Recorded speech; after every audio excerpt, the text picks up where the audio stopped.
So we were able to visit the site, and of course, some representation from the LGU.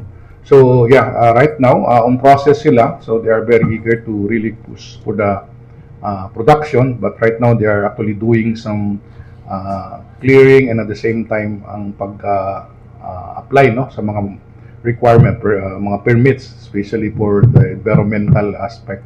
But I think as far as this concern, the assure man pud ang LGU na matabang nila. So they are actually on the process of establishing and hoping na makapan within the year na makaproduce na ang oil field sa Lagrian. So it is a very good development as far as Cebu. So actually plano nila there is actually the Alegria oil field na po diyang gas. So the contractor, bagong contractor, they're planning na gamiton ang gas for electricity generation.